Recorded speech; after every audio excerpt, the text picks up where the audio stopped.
होगा इन संसदीय समितियों का? संसद में कौन है? सांसद है ना, उसके सदस्य। अब संसद को जो भी अपना सारा काम करना है वो किन समितियों के थ्रू करती है? संसदीय समिति के थ्रू। ये समितियां संसद का सारा काम निपटाती है। पहली बात तो ये, बहुत सारी कमेटी होती है लेकिन अपन को सिर्फ इंपॉर्टेंट 3 पढ़ना है। ठीक, कौन कौन से? लोक लेखा कमेटी, दूसरी प्राक्कलन समिति यानी एस्टिमेट कमेटी, और तीसरी सार्वजनिक उपक्रम समिति यानी पब्लिक अंडरटेकिंग कमेटी।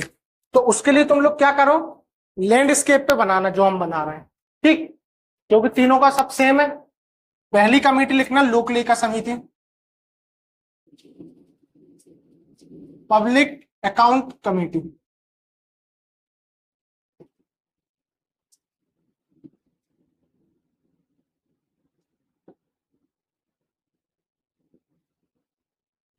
दूसरी लिखना प्राक्कलन कमेटी,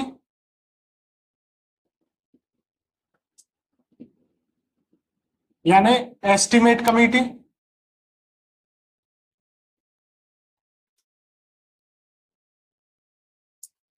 और तीसरी लिखना है सार्वजनिक उपक्रम यानी पब्लिक अंडरटेकिंग कमेटी।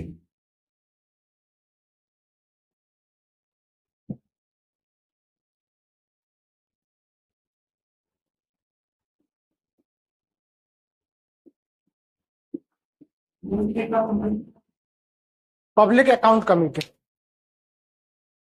इन तीनों कमेटी में क्या पढ़ना है अपन को? एक तो इनका फॉर्मेशन यानी गठन कब हुआ,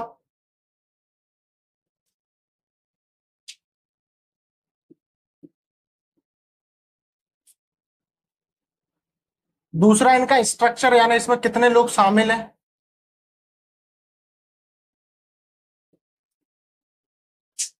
तीसरा इसमें जो लोग शामिल हैं उनका चुनाव कैसे होता है, सदस्यों का चुनाव,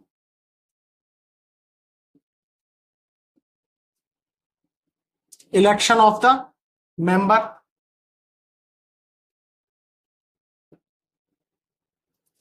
तीसरा हर एक कमेटी का एक अध्यक्ष होता है, उसका चुनाव कैसे होता है, तो अध्यक्षों का चुनाव, इलेक्शन ऑफ द चेयरमैन,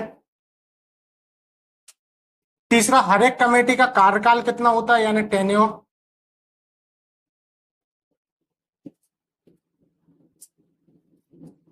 उसके बाद हर एक कमेटी जो रिपोर्ट तैयार करेगी अपने अपने काम की वो किसे सौंपेगी,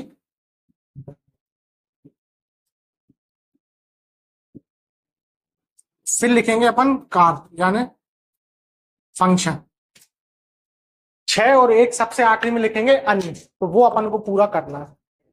formation, structure, election of the member, election of the chairperson, tenure, report, function, है ना। एक एक लाइन का जरूर गैप छोड़ते जाना, सलंग मत लिखना, और चाहो तो अभी मत लिखो, है ना। जैसे जैसे अपन आगे बढ़ेंगे वैसे वैसे लिख लेना। ठीक, अभी सिर्फ नाम लिख लो। ठीक है, तो लिखो सबसे पहले गठन यानी सबसे पहले कब बनी। तो सबसे पहले लोक लेखा समिति बनी थी 1919 में। 1919 के अधिनियम के तहत।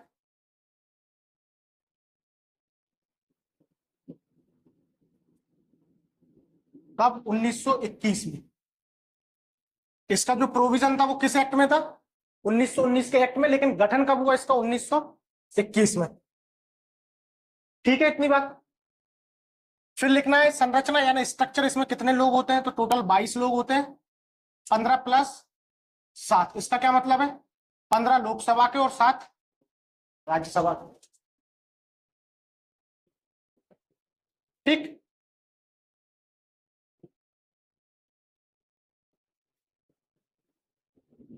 इतनी बात क्लियर है।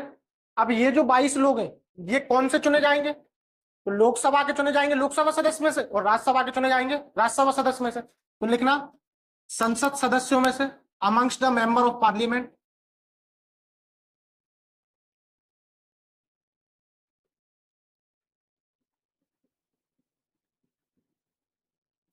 लेकिन इंपॉर्टेंट ये है कि किस पद्धति से चुने जाते हैं, कौन सी प्रोसेस अपनाई जाती है इनके इलेक्शन में। तो वही प्रोसेस अपनाई जाती है जो राष्ट्रपति में अपनाई जाती है। कौन से? समानुपातिक प्रतिनिधित्व और एकल संक्रमणीय मत प्रणाली, प्रोपोर्शनल रिप्रेजेंटेशन और सिंगल ट्रांसफरेबल वोट सिस्टम। तो लिख लो किस पद्धति से।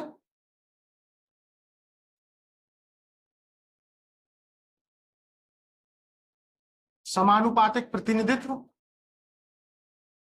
और दूसरा एकल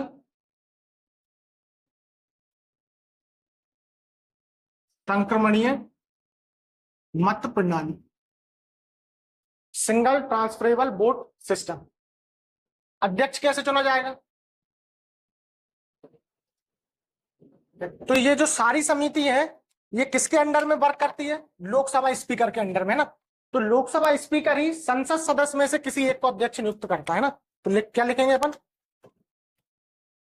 स्पीकर द्वारा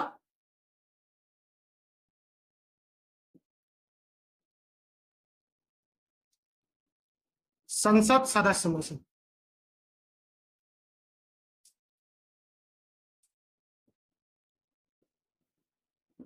स्पीकर किसी को भी अध्यक्ष बना सकता है, लेकिन वो या तो लोकसभा या राज्यसभा कहीं का एक व्यक्ति होना चाहिए।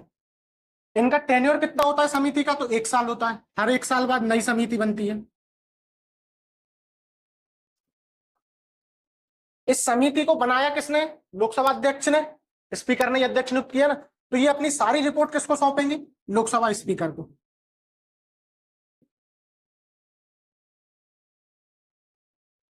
लोकसभा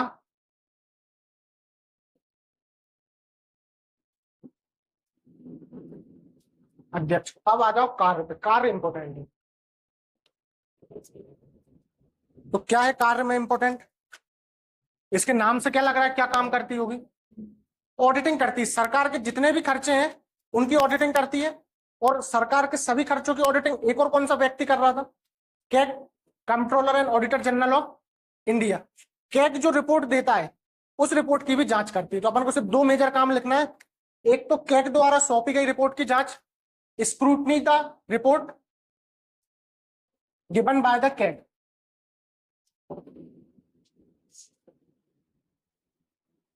कैग द्वारा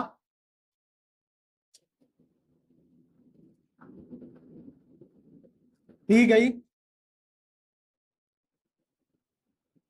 रिपोर्ट की जांच, पहला काम। और दूसरा काम सरकारी व्यय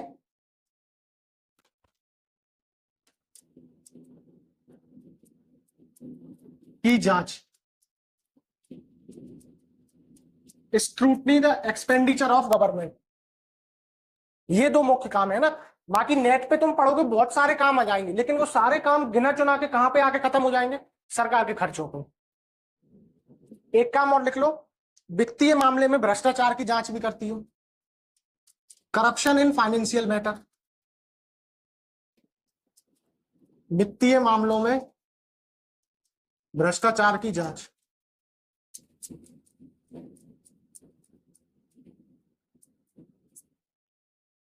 ये 3 इंपॉर्टेंट काम है। बाकी 10-20 काम आ जाएंगे अगर नेट पे सर्च करोगे तो। फिर इसका सबसे नीचे एक और पॉइंट बना लो, अन्य तथ्य। अगर किसी कमेटी का कोई अदर फैक्ट है तो वो।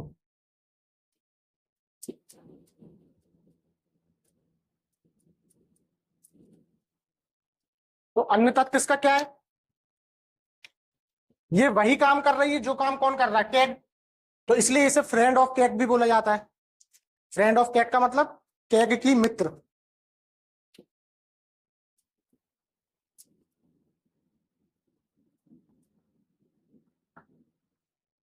दूसरा, इसे प्राक्कलन समिति की जुड़वा बहन भी बोला जाता है। अभी बताएंगे जब प्राक्कलन पढ़ाएंगे क्यों। Twin sister of estimate committee. प्राक्कलन समिति की जुड़वा बहन कार नहीं है। प्राक्कलन समिति की जुड़वा बहन और लघु लोकसभा, स्मॉल लोकसभा।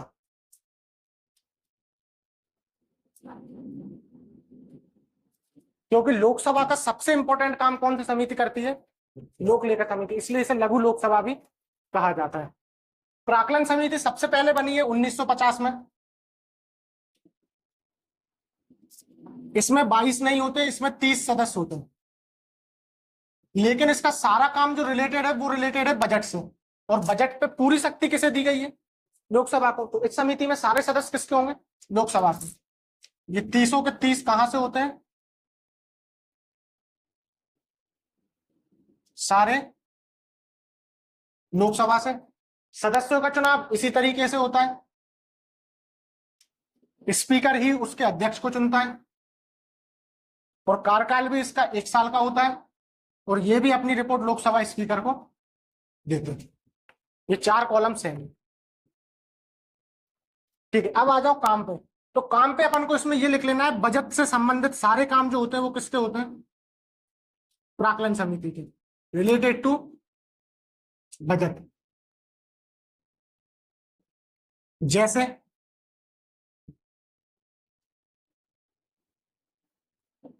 जैसे बजट को किस तरीके से पेश किया जाए, है ना, जैसे रेल बजट साथ में लाया जाए या नहीं लाया जाए, इस चीज की सिफारिश कौन सी कमेटी करती है? प्राक्कलन समिति। तो लिखना किस रूप में पेश किया जाए, किस रूप में पेश किया जाए। एक तो ये काम है इसका, how to present in the house. हाँ, ठीक है। दूसरा, कोई सी नीति में मितव्ययिता तो नहीं हो रही है, या फिर सिंपल लिख लो, नीतियों में अपव्यय की जांच। Check the wastage of money in policies. किसी नीति में कितने पैसे की जरूरत है या नहीं है, या जरूरत से ज्यादा उसमें पैसा अलोकेट किया गया है, या किसी नीति को जिस उद्देश्य से लाया गया था उसमें खर्चा उस उद्देश्य की पूर्ति के लिए हो ही नहीं रहा। इन सबकी जांच भी कौन करती है? प्राक्कलन कमेटी, है ना। तुम लोग सिर्फ याद रखना, बजट रिलेटेड जो सब काम है वो किसके पास जाएगा? एस्टिमेट कमेटी के पास। का एक और अदर नाम लिख लेना, ये तो अपन लिख ही चुके हैं, प्राक्कलन समिति की जुड़वा बहन कौन कहलाती है? लोक लेखा समिति। क्योंकि देखो दोनों का काम अल्टीमेट किससे रिलेटेड है? एक्सपेंडिचर से। बजट में भी एक्सपेंडिचर हो रहा है और ये भी सरकारी खर्चों की जांच ही कर रही है, इसलिए ये दोनों काम सेम करती है, इसलिए क्या बोला गया? Twin sister. फिर इसका एक अन्य नाम लिख लो, स्थायी मितव्ययिता समिति, स्टैंडिंग इकोनॉमिक कमिटी।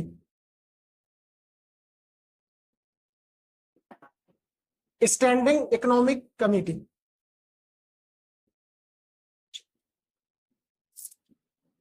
क्योंकि अल्टीमेट ये बजट के थ्रू सरकार की व्यय पे क्या करना चाह रही है? कंट्रोल ही तो लगाना चाह रही है। सरकार जो है वो अपने पैसे का क्या ना करे? अपव्यय। मित्य व्यय यानी भी क्या होता है? कम से कम खर्चा करना। ठीक है, फिर आ जाओ सार्वजनिक उपक्रम कमेटी पे। ठीक है, इसका लिखना है 1963 में बनी ये सर्वप्रथम।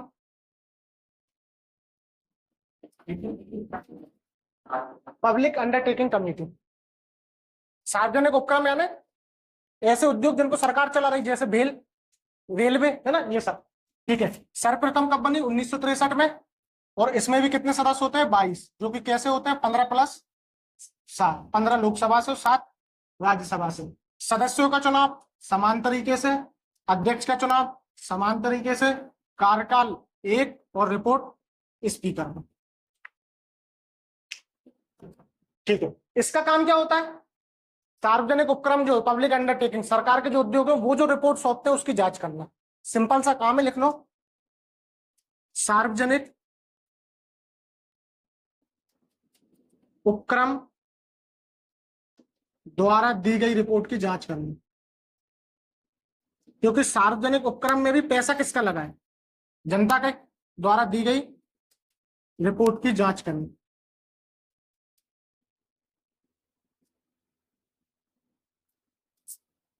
ठीक, अब जो कुछ स्पेशल फैक्ट लिखना है वो ये फैक्ट लिखना है। पहला फैक्ट तो ये लिखना है कि ये जो लोक लेखा समिति है ये खर्चे पर नियंत्रण लगा रही है, और अगर इसका अध्यक्ष सरकार का ही व्यक्ति होगा तो वो निष्पक्ष जांच करेगा कि नहीं? नहीं करेगा। तो इसकी निष्पक्ष जांच करने के लिए क्या जरूरी है कि किसको अध्यक्ष बनाया जाए? किसी विपक्ष के व्यक्ति को, तभी तो निष्पक्ष जांच होगी। तो लिख लो 1967 से ऐसी प्रथा चली है कि इसका जो अध्यक्ष है वो हमेशा विपक्ष का ही व्यक्ति होता है।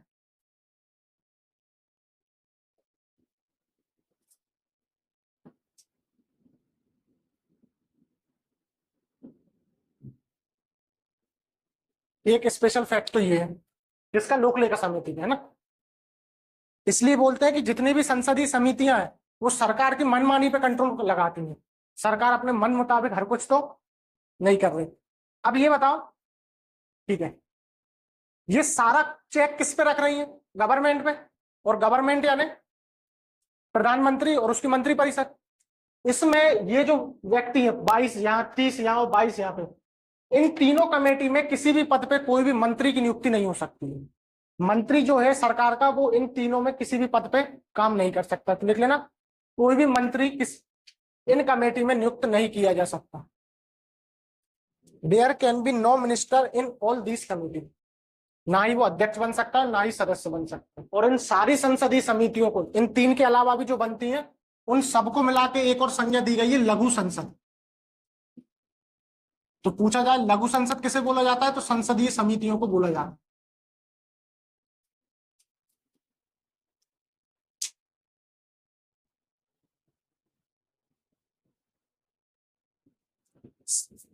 कंफ्यूज नहीं होना, लघु संसद यानी सारी समितियां आ गई, और लघु लोकसभा यानी सिर्फ लोक लेखा समिति है ना। तो लोक से लोक याद रखें, और संसद से संसद से, ठीक है। अब ये सारी संसदीय समिति बनाने की शक्ति संसद को आ कहां से रही हो? कोई ना कोई तो आर्टिकल होगा ना जो इनको बनाने की पावर दे रहा होगा। तो कौन सा आर्टिकल है ये बोलता है कि संसद समितियां बना सकती हैं?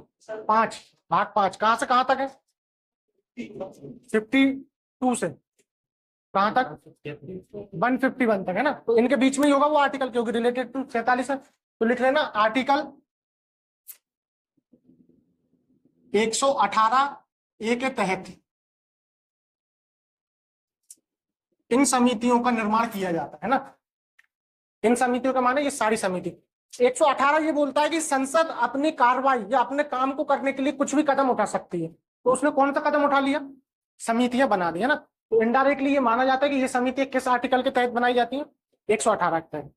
ये हो गई अपनी समितियां इंपॉर्टेंट पूरी, बाकी वैसे बहुत सारी होती है, ठीक है। तो लिख लो क्या क्या होमवर्क के तौर पर।